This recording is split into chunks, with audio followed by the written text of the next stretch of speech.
HTML क्या है, ठीक है, और लैंग्वेजेस क्या होती हैं, और बेसिकली डिफरेंट लैंग्वेजेस जो हम स्टडी करेंगे उनका पर्पस क्या है और हम क्यों स्टडी करेंगे, ठीक है। उसके बाद हम लोग आ जाते हैं, जब भी हम कोई साइट डेवलप करने लगते हैं, ठीक है, तो first thing you should need to know is के हम स्ट्रक्चर क्या बनाते हैं। मतलब जब आप कोई प्रोजेक्ट बनाते हो तो फर्स्ट थिंग इज कि आप प्रोजेक्ट को कहाँ स्टोर करोगे, कैसे स्टोर करोगे, ठीक है, ये बहुत मैटर करता है। तो हम लोग जब कोई बेसिकली प्रोजेक्ट बनाते हैं तो first thing we need to do is to create a folder. तो राइट क्लिक करके मैं यहाँ पे एक न्यू फोल्डर क्रिएट कर लूंगी, और जो भी काम मुझे करना होगा प्रोजेक्ट के हवाले से वो मैं इसी फोल्डर के अंदर करूंगी, ठीक है। अब फोल्डर के अंदर क्या होता है, एज ए बिगनर बहुत सारे बच्चे जो मिस्टेक्स करते हैं वो ये करते हैं कि हम लोग लिंकिंग पढ़ेंगे ना, अभी लिंक्स कैसे हम लोग पास करते हैं, ठीक है। तो फॉर एग्जाम्पल मेरे इस फोल्डर में कोई इमेज पड़ी हुई है, ठीक है, तो जो मेरे इस फोल्डर में इमेज पड़ी हुई है ये फोल्डर एक्चुअली मेरे डेस्कटॉप के ऊपर पड़ा हुआ है, ठीक है। तो डेस्कटॉप की लोकेशन यूजुअली सी फोल्डर में होती है, मींस कि मेरा जो पाथ बनेगा इसका, अगर मैं इसको फुल पाथ इसको कॉपी कर लूँ, ठीक है, तो आप देखते हो कि वो फिर बनता है होम, और होम के सॉरी सी के अंदर यूजर, यूजर के अंदर जो यूजर का नेम होगा वो, उसके अंदर फिर डेस्कटॉप, और उसके अंदर फिर ये फोल्डर, ठीक है। तो अब होता क्या है कि जब ये फोल्डर आप किसी को कल को पास करते हो और इसके अंदर कोई इमेज पड़ी हुई है तो उस इमेज का पाथ किस तरह बनेगा। फॉर एग्जांपल मैं यहाँ पे आती हूँ और मैं आके ले लेती हूँ कोई इमेज, कोई कार की ले लेते हैं इमेजेस, ठीक है। तो हम लोगों ने, मैंने यहाँ से कोई इमेज ली, ठीक है, और इस इमेज को मैं यहाँ पे डाउनलोड कर लेती हूँ।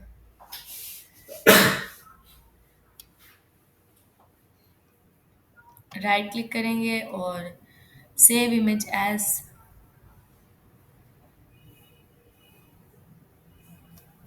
ऑन दैट फोल्डर, ये जो मैंने न्यू फोल्डर क्रिएट किया था मैंने इसके अंदर आई और आके ये इमेज जो है वो सेव करके यहाँ पे स्टोर कर दी, ठीक है। अब ये इमेज इसके अंदर पड़ी हुई है फोल्डर के, ठीक है। तो जब इस इमेज का अगर मैं पाथ लूँ, यानी कि मैं इसको राइट क्लिक कर लूँ, ठीक है, और हम इसको क्लिक करके होम में कॉपी पाथ कर लें, तो इस इमेज का पूरा पाथ कॉपी हो जाएगा। अब मैं यहाँ पे आ जाती हूँ और मैं आगे कर लेती हूँ सिंपल कंट्रोल कंट्रोल एस, और डेस्कटॉप के अंदर ही इसी फोल्डर के अंदर आके एक बना लेती हूँ फाइल index.html, प्लेन टेक्स्ट हटा लेते हैं और ऑल फाइल्स कर लेते हैं, सेव कर लेते हैं। अच्छा, अब मैं आ जाती हूँ और मैं डॉक्यूमेंट ले लेती हूँ। डॉक्यूमेंट इसलिए नहीं आ रहा क्योंकि जेंगो टेम्पलेट है, इसको हटा लेते हैं। अच्छा, जैसे ही आप लिखते हो DOC, आप इंटर करते हो ये आपको स्ट्रक्चर, बेसिक स्ट्रक्चर दे देता है, ठीक है, HTML का DOC के थ्रू, जिसमें HTML हेड आ रहा होता है, बॉडी आ रहा होता है, बॉडी के अंदर आप आके जो भी काम करो। लेट्स से मुझे वो पाथ है वो मैं वैसे ही यहाँ पे जनरल पेस्ट कर देती हूँ, ठीक है, विदाउट एनीथिंग मैं आके पेस्ट कर लेती हूँ। अब ये पाथ क्या बन रहा है, इस पिक्चर का पाथ बन रहा है सी में यूजर, यूजर में जो भी यूजर का नेम है वो, ठीक है, उसमें डेस्कटॉप, उसके अंदर न्यू फोल्डर, न्यू फोल्डर के अंदर इमेजेस, ठीक है। अब फॉर एग्जाम्पल मैंने यहाँ पे कोई इमेज लगाई और इमेज को ये पाथ दे दिया, तो मेरे पीसी के अंदर तो ये पाथ आपको एग्जैक्टली शो होगा, ऑब्वियसली शो होगा, ठीक है। द रीजन इज, इसलिए शो होगा क्योंकि मेरे पीसी के अंदर सी का फोल्डर भी है, सी के अंदर यूजर का भी फोल्डर है, यूजर के अंदर ये नेम वाला जो मेरा यूजर का नेम है वो भी है, उसमें डेस्कटॉप का भी फोल्डर है और उसमें ये फोल्डर भी पड़ा हुआ है, उसमें फिर इमेज पड़ी हुई है। बट सेम फाइल अगर मैं आपको भेज देती हूँ इवन विद द फोल्डर, ठीक है, न्यू फोल्डर के साथ भी, तो क्या ये पाथ काम करेगा? मेरा आप लोगों से क्वेश्चन है कि अगर मैं ये फाइल आप लोगों को भेज देती हूँ, ठीक है, कि आप अपने पीसी में ओपन करें इसको, ठीक है, और मैंने वहां पे इमेज को ये पाथ दिया हुआ है, ये पाथ आपकी पीसी में काम करेगा? ये पाथ ठीक है आपके पीसी के अकॉर्डिंग, ये आपके पीसी के अकॉर्डिंग ठीक नहीं है, क्योंकि आपके पीसी में सी का फोल्डर तो है लेकिन उसमें यूजर का भी फोल्डर होगा प्रॉब्ली, लेकिन यूजर में ये फोल्डर का नेम नहीं है, यूजर ये नहीं होगा, कोई और यूजर होगा, और उसके अंदर फिर डेस्कटॉप का फोल्डर, फिर उसके अंदर ये न्यू फोल्डर, ये ऐसा नहीं है, हो सकता है आप अपने डी फोल्डर में डाउनलोड में उस फाइल को रख लें, ठीक है। तो ये फोल्डर वहां पे ये पाथ काम नहीं करता, तो ये जब आप किसी को सेंड करते हो अपना प्रोजेक्ट तो वहां पे इमेजेस लोड नहीं होती, ये इशू आता है, पहली चीज, ठीक है, दूसरे के फोल्डर में।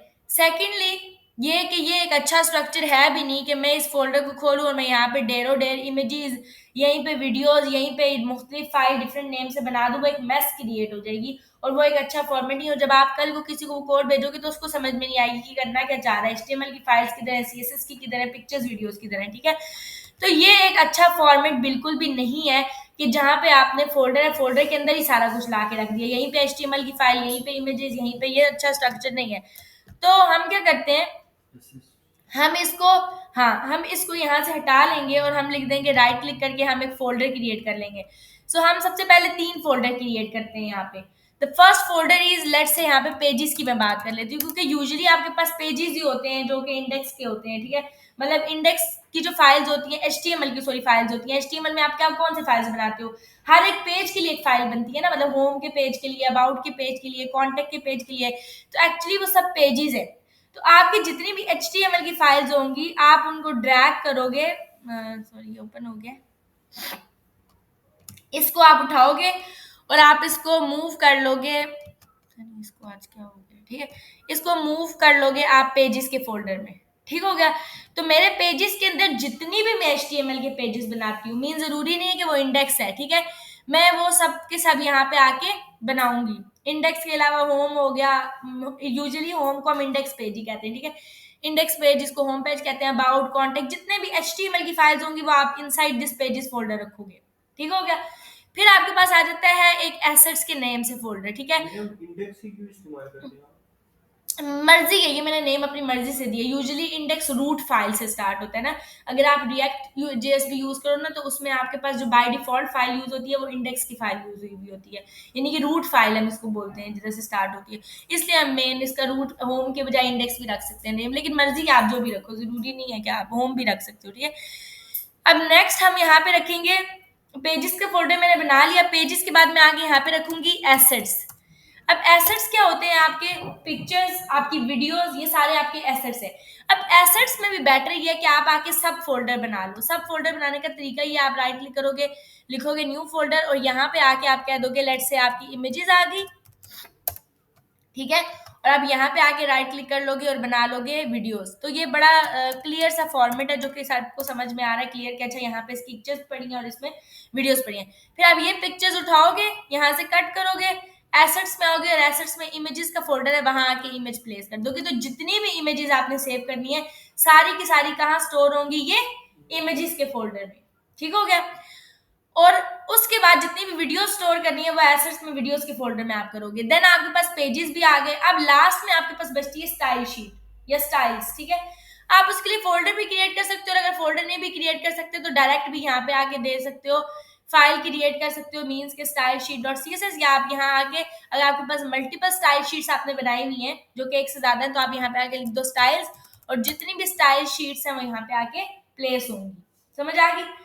तो मैंने क्या किया है, मेरा अभी ये फोल्डर का स्ट्रक्चर बड़ा क्लियर है।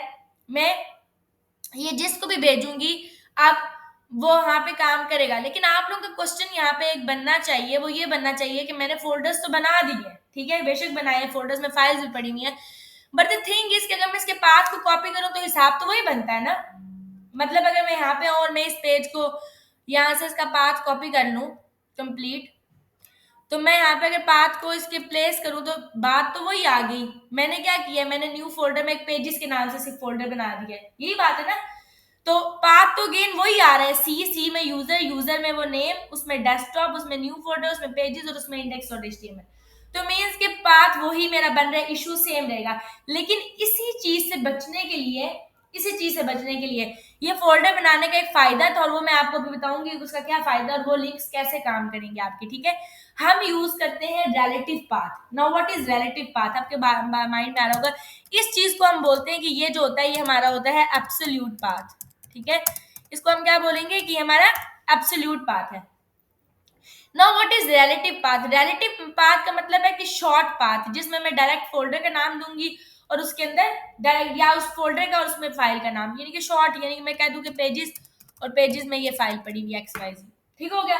तो ये मेरा होता है रिलेटिव पाथ। इसको हम क्या बोलते हैं? रिलेटिव, यानी कि शॉर्ट पाथ।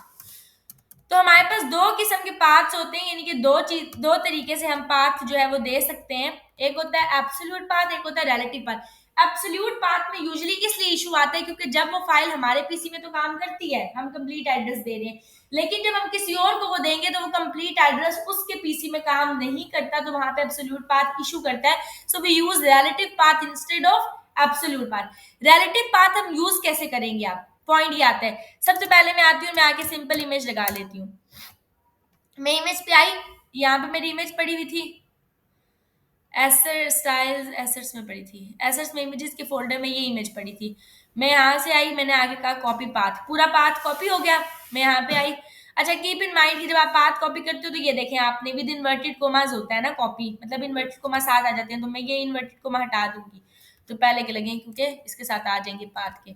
ठीक है, अब यहाँ पे वही काम हुआ, सी सी में यूजर और वो सारा और इमेज, और उसमें इमेजेस के फोल्डर में वो चीज पड़ी हुई है। ठीक है, मैं आऊंगी, इमेज तो प्लेस होगी, ये ठीक हो गया, इमेज तो लग गई है, बट ये पाथ सही नहीं है। तो रिलेटिव पाथ कैसे लगाना है अभी हम वो देखेंगे। और दूसरी बात, रिलेटिव पाथ से पहले भी मैं एक चीज बता दूं, क्योंकि मैंने इमेज यूज किया है और ये फर्स्ट टैग में यूज कर लूं, तो आपके पास दो चीजें यूज होती हैं सीएसएस के अंदर।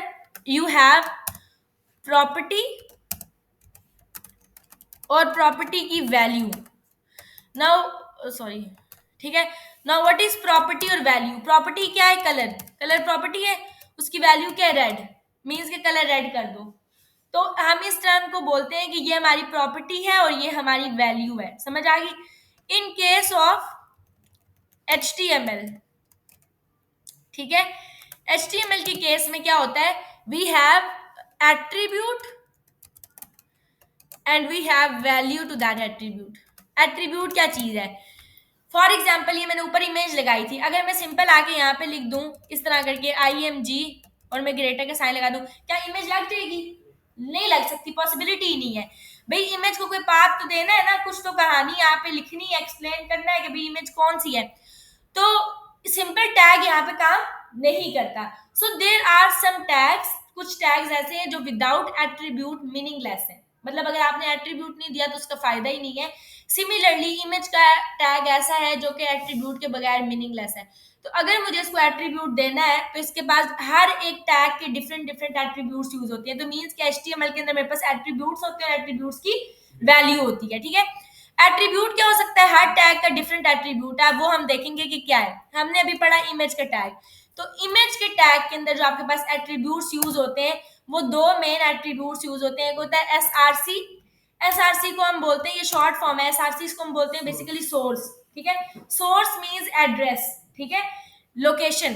देन हमारे पास यूज होता है ALT, ALT stands for alternative text. ठीक है, कि अगर मेरे पास इमेज शो नहीं हुई तो इमेज के अगेंस्ट ये अल्टरनेटिव टेक्स्ट मुझे शो हो जाए। ठीक है, अब फॉर एग्जांपल मैंने यहाँ पे इमेज लगा दी है या नहीं लगाई है और मैं यहाँ पे अल्टरनेटिव टेक्स्ट दे देती हूँ, मैं कह देती हूँ कि सर्वर डाउन है इस वजह से ये पिक्चर शो नहीं हो रही, तो ठीक है मैंने यहाँ पे लिख दिया सिंपल सर्वर डाउन। आप कुछ भी लिख सकते हो मैसेज अपने अकॉर्डिंग। ठीक है, मैंने इमेज लगाई और इमेज में सर्वर डाउन, तो सी क्योंकि इमेज का सोर्स मेंशन नहीं है या ड्यू टू सम हाउ मैंने सोर्स गलत दे दिया है, तो उसके अगेंस्ट ये अल्टरनेटिव टेक्स्ट आपको शो होगा।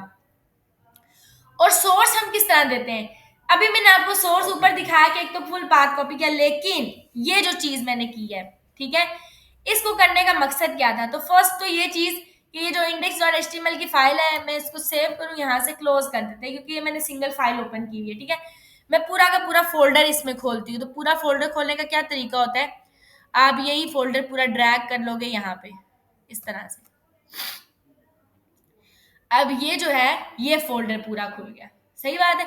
ठीक है, अब यहाँ पे आपने देखा है यू हैव सीन दैट, ठीक है, अच्छा ये इंडेक्स और HTML यहाँ पे क्या कर रहा है और पेजेस में भी इंडेक्स और HTML है। एनीवेज ये दो दो पेजेस बने, इसको डिलीट कर देते हैं, ये नहीं चाहिए। ठीक है, पेजेस में मेरे पास इंडेक्स और HTML ऑलरेडी पड़ा है, मैं उस फाइल में काम करी थी। ठीक है, मैं पेजेस वाले में मुझे काम करना है, तो ये जो फोल्डर एक्स्ट्रा इंडेक्स की फाइल बाहर पड़ी थी वो मैंने डिलीट कर दी। ठीक है, अब हम पेजेस में ही हैं, तो यहाँ पे हम आ जाते हैं और एक और चीज, ठीक है, यहाँ पे आके हम कह देते हैं कि मुझे बॉडी में इमेज देनी है, तो इमेज दे देंगे सिंपल। अच्छा एक मिनट, ठीक है, यहाँ पे हम लिख देंगे इमेज, तो ये बाय डिफॉल्ट इमेज और सोर्स दो, सो इमेज की जो है ना वो एट्रीब्यूट दे देगा। मैं यहाँ पे कह देती हूँ सर्वर डाउन है या जो भी व्हाट्सएवर इज द रीजन। ठीक है, अच्छा अब हम सोर्स देने जा रहे हैं। हम किस फाइल में है, हम है index.html की फाइल में। तो मैं अगर यहाँ पे यूज करती हूँ, आपके पास दो ही चीजें यूज होती हैं, डॉट स्लैश और डॉट डॉट स्लैश, ठीक है, बैक स्लैश। अगर मैं यहाँ पे यूज करती हूँ डॉट स्लैश, तो ये मुझे क्या देगा, इसने मुझे index.html क्यों दिया है, क्योंकि मैं किस फोल्डर, किस फाइल के अंदर जाके डॉट स्लैश यूज कर रही हूँ, मैं index.html की फाइल के अंदर जाके डॉट स्लैश यूज कर रही हूँ। तो वो ये देखेगा कि index.html कहाँ पे पड़ी हुई है, index.html पड़ी हुई है पेजेस के फोल्डर के अंदर। तो जब मैं डॉट स्लैश यूज करूंगी तो वो मुझे वो सारी चीजें दिखाएगा जो कि पेजेस के फोल्डर के अंदर पड़ी हुई है। फॉर एग्जाम्पल मैं यहाँ पे आती हूँ, मैं पेजेस के अंदर आके यहाँ से डायरेक्ट भी आप न्यू फोल्डर क्रिएट कर सकते हो, न्यू फाइल। मैंने पेजेस पे क्लिक किया हुआ है और पेजेस के ऊपर मैं प्लस दबाती हूँ तो एक न्यू फाइल का ऑप्शन आ जाएगा। मैं यहाँ पे आके बता देती हूँ कि मैंने एक फाइल बनाई है जो कि है होम, बल्कि होम भी नहीं, मैं कह देती हूँ कि contact.html। डायरेक्ट बन गया HTML का पेज, और ये ज्यादा आसान तरीका होता है वैसे अलग से सेव करने के बजाय। और ऑल फाइल्स आप सिंपल प्लस करते जाओ, जो जो पेज बनाने, कॉन्टेक्ट के बाद आपने अबाउट का पेज बनाना है तो you can use about dot H T M L, enter करोगे ये 3 पेजेस बन गए। अब ये बनाने का मकसद क्या था, ये बनाने का ये मकसद था ताकि मैं आपको बता सकूं कि मैंने index dot H T M L के अंदर डॉट स्लैश यूज करी, और क्योंकि index dot H T M L pages के अंदर पड़ा हुआ है, तो जब मैंने यूज किया डॉट स्लैश तो ये मुझे वही फाइल्स दिखाएगा जो कि पेजेस के फोल्डर के अंदर पड़ी हुई है। समझ आ गई। अब मुझे यहाँ से 1 लेवल अप जाना है। 1 लेवल अप का मतलब है मैं इस पेजेस के फोल्डर से बाहर जाना चाहती हूँ, मैं इस फोल्डर में नहीं रहना चाहती, अब 1 लेवल अप जाना है। तो 1 लेवल अप जाने के लिए आप यूज करते हो 2 डॉट्स और फिर स्लैश। अब आप 2 डॉट्स दे रही हैं, आपने डॉट स्लैश नहीं किया बल्कि डॉट डॉट स्लैश कर दिया है, तो सी आप 1 लेवल अप आ गए। और इस पेजेस के फोल्डर के बाहर, ये पेजेस का फोल्डर किस में पड़ा हुआ है, न्यू फोल्डर में, मींस मैं रूट फोल्डर में आ गई हूँ। रूट फोल्डर में जो तीनों फोल्डर्स थे वो मुझे नजर आ रहे, ठीक हो गया।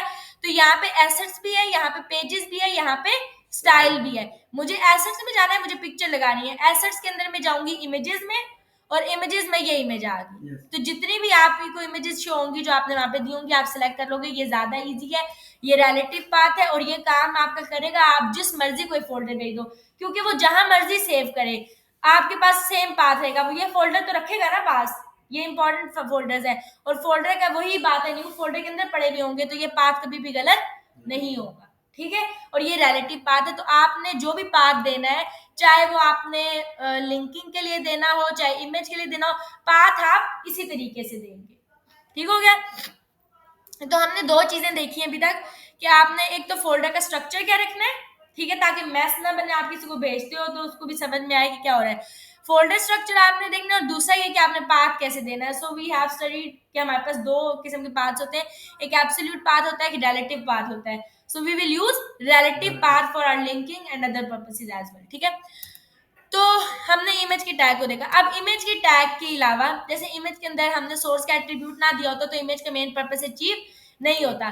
Similarly we have anchor tag, A का टैग जिसको हम बोलते हैं। ए का टैग हम क्यों यूज करते हैं, फॉर एग्जांपल मेरा ए के टैग में मैंने ये एट्रीब्यूट नहीं दिया, सिंपल ए आके लिख दिया, और ए के ऊपर मैं आके कह देती हूँ कॉन्टैक्ट।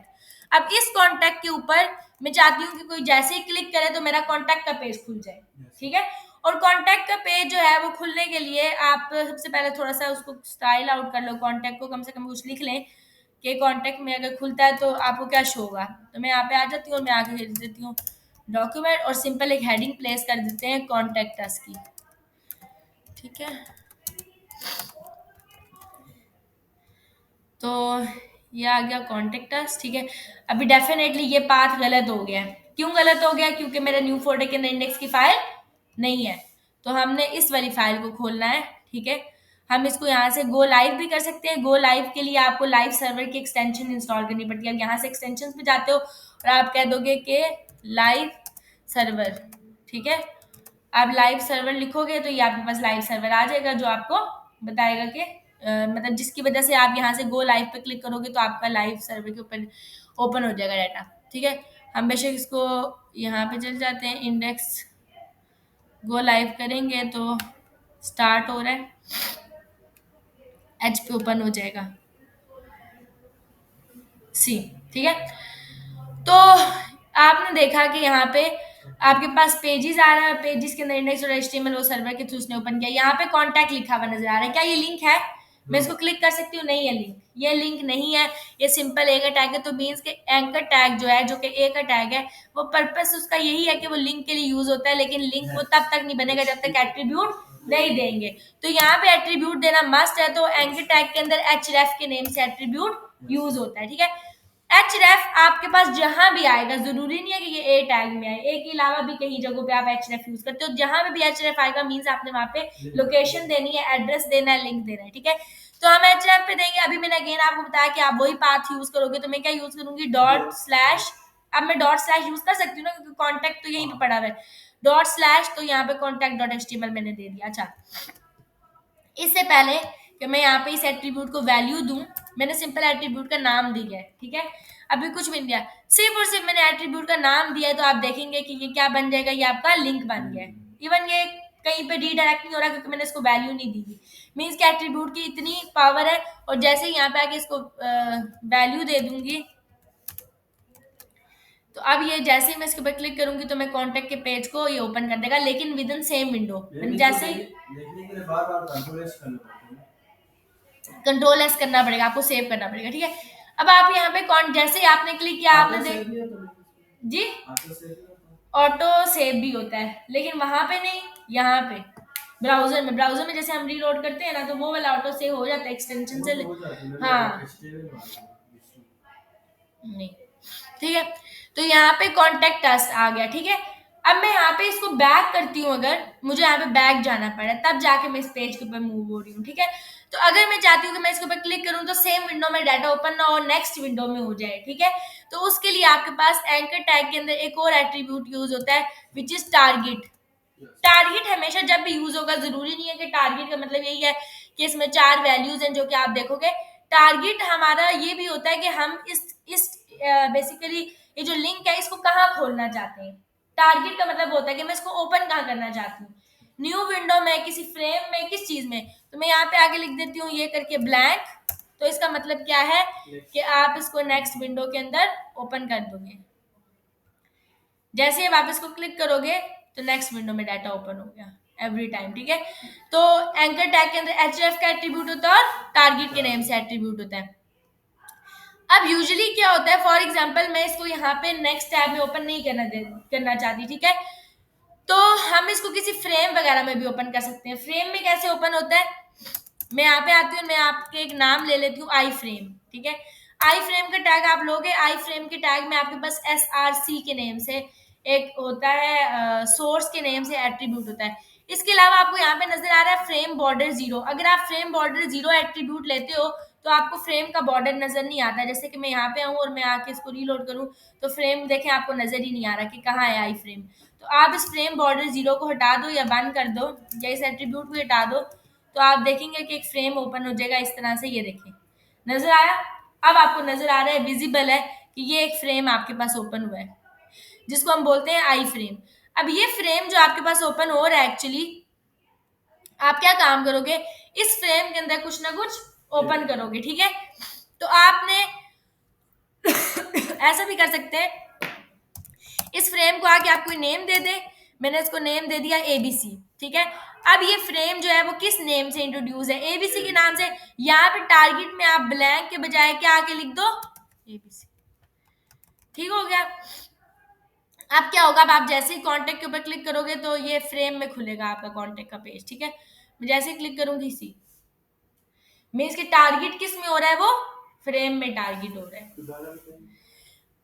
जब आप एक फ्रेम बनाते हो, ठीक है, मैंने यहाँ पे एक सिंपल फ्रेम बना दिया। ये फ्रेम कुछ भी नहीं कर रहा था, इस फ्रेम में बाय डिफॉल्ट कोई सोर्स भी नहीं था, ठीक है। तो इनिशियली आप यहाँ पे दे भी सकते हो कि पहले से क्या चीज ओपन हो फ्रेम के अंदर। फॉर एग्जांपल मैं ये हटा देती हूँ नेम, और मैं आके कहती हूँ कि इसके अंदर पहले से जो है वो पेज अबाउट का ओपन हो, ठीक है। और यहाँ पे हम आ जाते हैं, और अबाउट के अंदर हम अबाउट को ले लेते हैं, डॉक्यूमेंट, और हेडिंग में ले लेती हूँ अबाउट अस, ठीक हो गया। तो मैं यहाँ पे आऊंगी और अच्छा, अब ये देखें, इनिशियली यहाँ पे क्या शो हो रहा है आपको, अबाउट अस फ्रेम के अंदर, ठीक है। अब मैं चाहती हूँ कि इस फ्रेम के अंदर मैं जैसे ही क्लिक करूँ टारगेट को, तो ये टारगेट जो बेसिकली सॉरी एंकर टैग को, तो एंकर टैग पे मैं जैसे क्लिक करूं तो एंकर टैग जो है वो ओपन हो, लेकिन इस फ्रेम के अंदर ओपन हो। यही बात है ना। तो आप क्या करोगे, सबसे पहले तो फ्रेम को कोई ना कोई नाम दोगे ना, तभी वो इंट्रोड्यूस होगा। तो नेम मैंने फ्रेम का रख दिया एबीसी। अब आप ये समझें कि ये जो फ्रेम है, एक्चुअली इस फ्रेम का क्या नाम है, एबीसी है। तो ये फ्रेम एबीसी है। तो मैं यहाँ पे सिंपल आके क्या करूंगी, टारगेट। मैंने आपको भी बताया कि टारगेट क्या करता है, टारगेट ये डिसाइड करता है कि ये एंकर टैग खुलेगा कहाँ पे। तो मैं इस टारगेट इसको कहूंगी कि ये न्यू न्यू विंडो में ओपन ना हो, बल्कि फ्रेम में, और फ्रेम का नाम एबीसी है, तो मैंने फ्रेम का नाम यहाँ पे टारगेट में आके दे दिया। जैसे ही फ्रेम का नेम टारगेट में आके दिया, रीलोड किया, इनिशियली अबाउट अस का पेज ओपन था, क्योंकि आई फ्रेम में क्या सोर्स दिया हुआ है, आई फ्रेम में सोर्स क्या है, अबाउट है ना। तो मीन्स कि अभी इनिशियली क्या शो हो रहा है, अबाउट हो रहा है। मैं जैसे ही क्लिक करूंगी, अब ये लिंक टारगेट होगा इसके अंदर। समझ आ गई। तो ये चीज आपके पास इस तरीके से शो होती है, ठीक है। Just wait. ठीक हो गया। तो हमने इस फ्रेम को वहां पे टारगेट कर लिया। अब हम क्या काम कर सकते हैं कि एंकर टैग को आपको बेसिकली अंडरस्टैंडिंग होगी कि एंकर टैग क्या करता है। दो एट्रीब्यूट्स होते हैं, एचएफ और टारगेट के नेम से। उसके बाद हमने देखा कि हमारे पास कुछ बेसिक टैग्स होते हैं, जैसे बी का टैग, जिसके थ्रू हम टेक्स्ट को बोल्ड करके लिख सकते हैं, ठीक है। तो ये रहा बोल्ड का टेक्स्ट, आपको जो नजर आ रहा है बोल्ड लिखा हुआ है, ठीक है। बोल्ड के बाद हमारे पास आई का टैग होता है, ठीक है। हाँ, इटैलिक टेक्स्ट के लिए हम आई का टैग यूज करते हैं। ठीक हो गया, ये आपको नजर आ रहा है, इटैलिक टेक्स्ट नजर आ रहा है, ठीक है। बोल्ड का टैग होता है, इटैलिक होता है। अच्छा, उसके बाद एम्फेसाइज का टैग होता है, ईएम, ठीक है। एम्फेसाइज का भी टैग क्या काम करता है, एम्फेसाइज्ड, एम्फेसाइज्ड के मैंने स्पेलिंग गलत लिख दी, एम्फेसाइज्ड, ठीक है। एम्फेसाइज्ड टेक्स्ट होता है, मींस कि ये भी आपका लिखता है इटैलिक की तरह ही है। ये देखें, इटैलिक और इसमें एज सच कोई डिफरेंस नहीं होता। सिमिलरली बोल्ड टेक्स्ट में और स्ट्रॉन्ग टेक्स्ट में कोई डिफरेंस नहीं होता। अगर आप स्ट्रॉन्ग का टैग देते हो तो वो भी आपका जो है ना वो इंपॉर्टेंट टेक्स्ट होता है। ये भी आपका क्या करता है, हाँ, बोल्ड करके लिखता है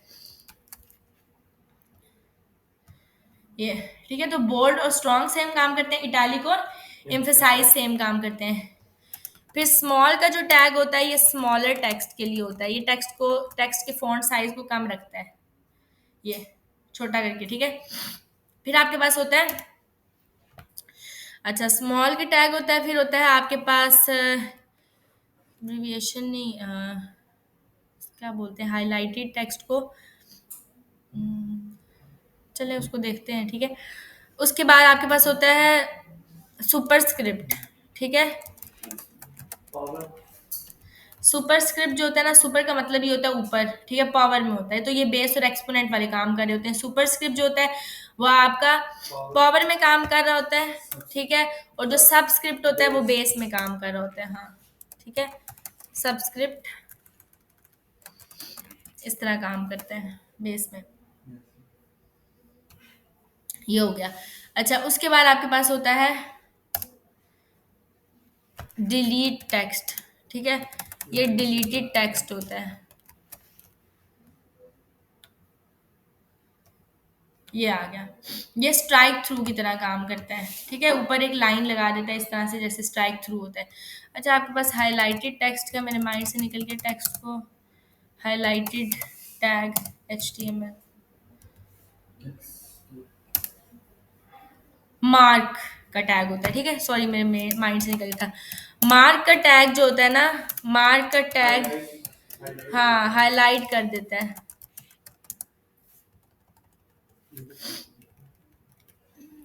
ठीक हो गया। तो ये टेक्स्ट को हाईलाइट करके लिख देगा, जैसे कि ये हो गया।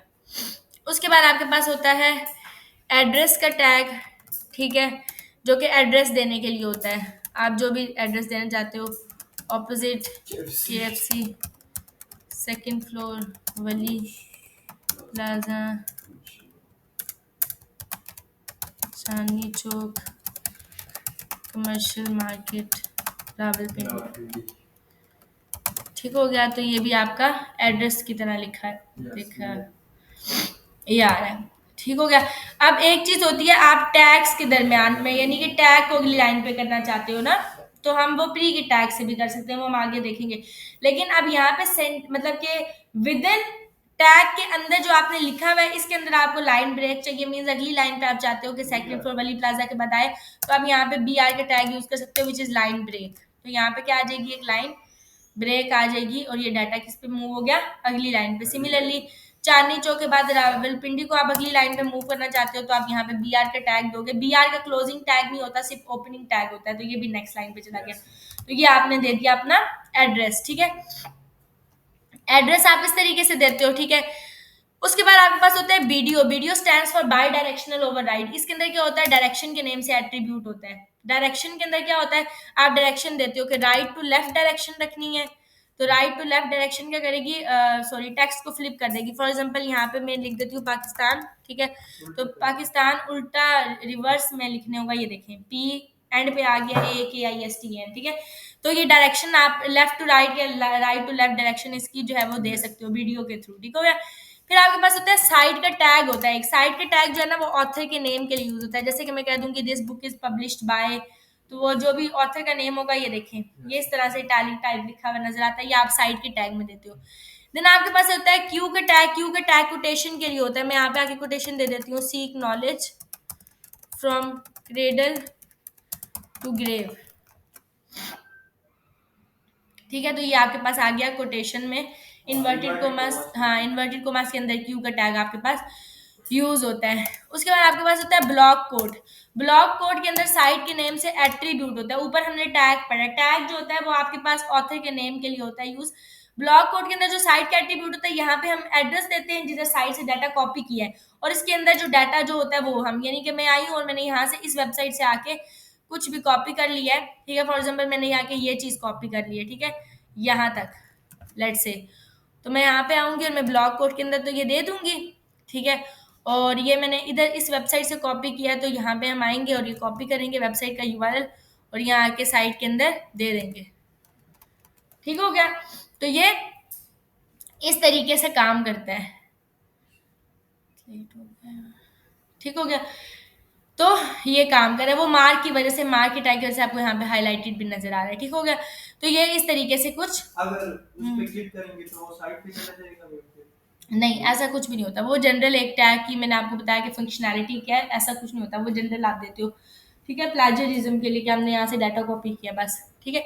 तो ये आपका ब्लॉक कोड का टैग जो है वो काम करता है। प्रॉब्लली शायद हमने सारे डिस्कस किए, हम देख लेते हैं। मैंने आपको कहा था कि हम W3 स्कूल से बेसिक फॉर्मेट यानी कि जो स्ट्रक्चर है उन्होंने डिफाइन किया HTML का, वो फॉलो अप करेंगे। तो हमने फॉर्मेटिंग तक प्रॉब्ली देखा, ठीक है। हमने पढ़ा बोल्ड के टैग क्या काम करता है, स्ट्रॉन्ग का इटैलिक, इटैलिक फॉर्मेट पे लिखता है, एम्फसाइज भी एम्फसाइज की तरह लिखता है। मार्क टैग पर डिलीटेड का, हाँ इंसर्टेड हम भूल गए इसलिए मैं थोड़ा सा टैली कर लेती हूँ, समटाइम्स टैग मेरे माइंड से हो जाते हैं कौन से पढ़ाने। INS जो होता है वो इंसर्टेड टेक्स्ट के लिए होता है, ठीक है। इंसर्टेड टेक्स्ट का काम करता है, आपके पास जो इंसर्टेड टेक्स्ट होता है ये आपके नीचे एक अंडरलाइन देता है टैग के नीचे, ठीक है। तो आप यहाँ पे दे दोगे तो ये एक अंडरलाइन होता है, और पहले हम इसकी जगह पे इंसर्टेड की जगह यू का टैग भी यूज करते थे। You also stands for underline text, ठीक है। तो ये आपके पास ये आ गया, दोनों सेम काम करते हैं, ठीक है। तो ये हो गया सुपरस्क्रिप्ट पढ़ा, सबस्क्रिप्ट पढ़ा, फिर कोटेशंस पे आए तो हमने पढ़ा ब्लॉक कोड क्या है, क्यू का टैग क्या है, एब्रीविएशन का टैग हमारे पास रहता है, साइट के टैग हमने पढ़ा, और ऑथर का। एब्रीविएशन क्या होता है, एब्रीविएशन देने के लिए यूज होता है। फॉर एग्जांपल मैं ABBR लिखती हूँ, मुझे देनी है WHO की एब्रीविएशन, तो इसका मतलब होता है वर्ल्ड हेल्थ ऑर्गेनाइजेशन, ठीक है। तो मैं जैसे ही क्लिक करूंगी, ये देखिए इसके नीचे 3 डॉट्स आ रहे हैं, मैं जैसे ही हॉवर करूंगी थोड़ी देर रुकूंगी, ऊपर नजर आ रहा है वर्ल्ड हेल्थ ऑर्गेनाइजेशन की एब्रीविएशन है, ठीक है। उसके बाद क्या होता है, अब ये सारे टैग्स आपने देखा लाइन बाय लाइन शो हो रहे हैं। क्यों लाइन बाय लाइन शो हो रहे हैं, एक ही लाइन के आगे आगे बोल्ड भी, इटैलिक भी, एम्फसाइज भी, टेक्स्ट भी, ठीक है। इसलिए शो हो रहे हैं कि ये जो है ना हम इनको बोलते हैं इनलाइन एलिमेंट या stand alone element. Inline element या स्टैंड अलोन एलिमेंट्स वो होते हैं जिन जो उतनी स्पेस लेते हैं जितनी रिक्वायर्ड है, मींस कि मैंने ये जितना टेक्स्ट लिखा है ये इतनी जगह लेगा, इसके अलावा ये जगह नहीं कंज्यूम कर रहा है, ठीक है। तो इसके आगे जगह स्पेस खाली थी, ठीक है। तो जो नेक्स्ट मेरा टैग है वो इसके आगे ही आ गया। अब द पॉइंट इज कि इसके आगे इटैलिक टेक्स्ट नजर आ रहा है, ये क्यों नजर आ रहा है, क्योंकि ये खुद भी स्टैंड अलोन एलिमेंट है, ठीक है। अगर मैं इसके आगे आके एक कंटेनर एलिमेंट डाल दूं, कंटेनर एलिमेंट वो होता है जो कि पूरी की पूरी वन रो लेता है, मींस मैं बी के बाद आके अगर h1 दे दूं, ठीक है। हेडिंग का टैग आपके पास क्या होता है, कंटेनर एलिमेंट होता है, कंटेनर या ब्लॉक लेवल एलिमेंट। तो आप देखेंगे कि ये देखें डाटा क्या आ गया नेक्स्ट लाइन पे।